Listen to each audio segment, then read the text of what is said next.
Hey you, welcome back to the library. Let's talk football.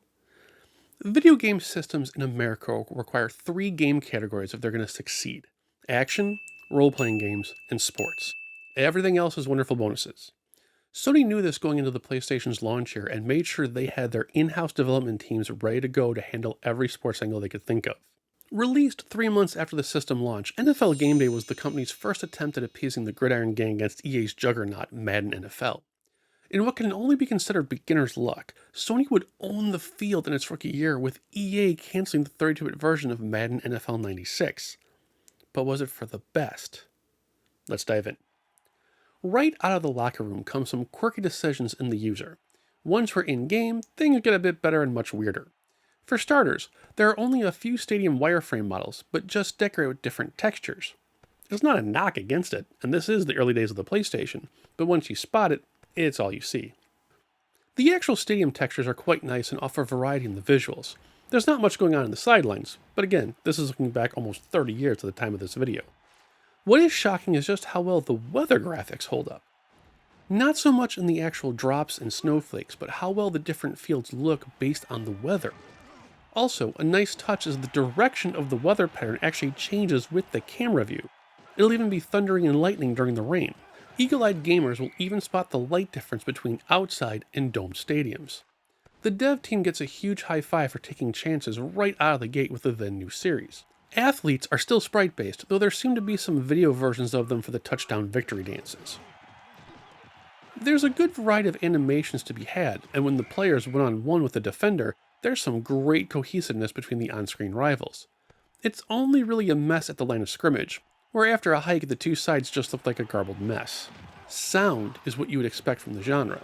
Lots of bone-crunching sounds, the crowd cheering and booing, the heavy grunts of players as they get their bodies railroaded into the turf. Musical cues kick in on successful scoring drives, and there's even some minor crowd interactions as they stomp their feet and cheer on every pass. In-game control is well enough as it is, but there's a deeper, darker monster lurking in plain sight. We'll get to that in a moment. For the true Gridiron fanatics, there's not much to be found outside of the basics. You have the preseason, which is exhibition, season, and jumping right into the playoffs. Player trading is allowed, but it's here where the game's polish begins to lose its luster. There is a severe lack of quality control in the player photos. It's not clear if Sony obtained these themselves or just took in what they could from whatever resources they had. Once that observation is made, more parts of the game start to fall apart. There is a curious amount of text issues found in the various displays, both in spacing and in capitalization. Once we're back in the main menu is where the true chaos of the game exists, and it's what I alluded to earlier. NFL Game Day may very well have one of the most disastrous menu systems in the entire PlayStation library, if not gaming in general.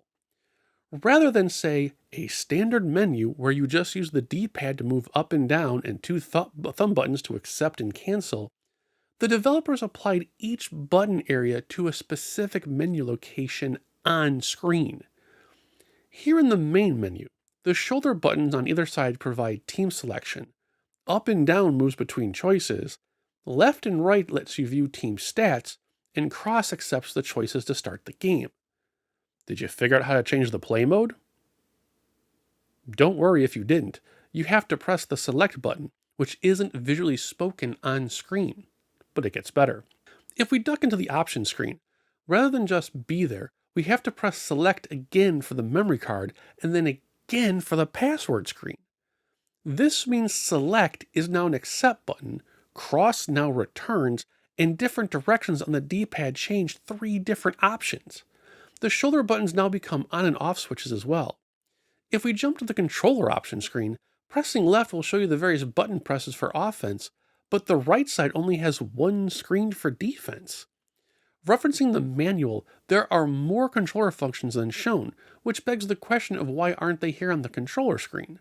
Someone without the manual wouldn't know half the available moves in the game. As a petty observation, if you linger too long on any of the submenus, the game will automatically kick you back to the main hub, all while you're trying to figure out what to do. To add insult to injury, when I originally couldn't sort out the menu, I looked in the manual, and Sony must have known they had a bad menu system. One of the first things you read is they, and I quote, have developed an elegant user interface that allows you to waste little time. I genuinely laughed out loud when I saw that. To close out the review, we need to head back onto the field and discuss gameplay. To start, it should be pointed out that in 2 different seasons and several preseason games, there were never any fouls called. At all. I was so confused that I intentionally went offside to see if it would be called, and it was, along with a delay of game penalty. But anything else like passing interference, roughing the passer, or even a false start was never called. I took this to heart and would just tackle a potential receiver and need not worry about them completing the pass. I went so far as to use the GameShark Pro's text search to verify that they actually had the text for the fouls in the game. It's all there. I could just never get them called. Second, and more importantly, is that the game does not have a clear understanding of what counts as a valid catch. It did not matter what the team ratings were. Far too many passes would practically pinball off the intended receiver and just be intercepted or bounced off someone else. I can understand seeing it once every few plays, but after damn near every throw bounces off their helmet like an upright, it gets old fast. At the time of its release in 1995, NFL Game-Day was also alone in its play calling. Both of its biggest rivals, Madden 96 and NFL Quarterback Club 96, were canceled that year, making Sony's entry the only real big-name game to pick up. It was lauded by most pundits at the time, and from a historical point of view, that vibes.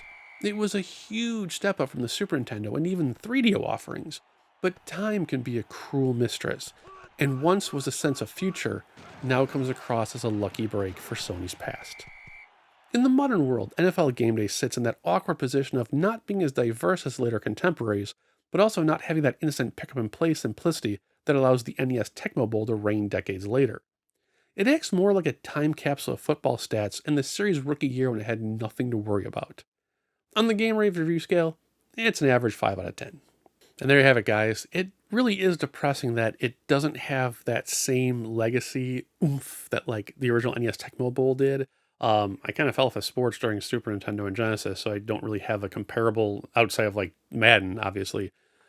But yeah, the game is just really littered with issues. Like, I couldn't believe some of the typo and like capitalization issues, and I know coming from me that's kettle and pot, but yeah, if you need a cheap sports game, maybe, but there are better things out there. As always, I'll see you in the comment section below. Take care. I'll see you next video. Have a good one.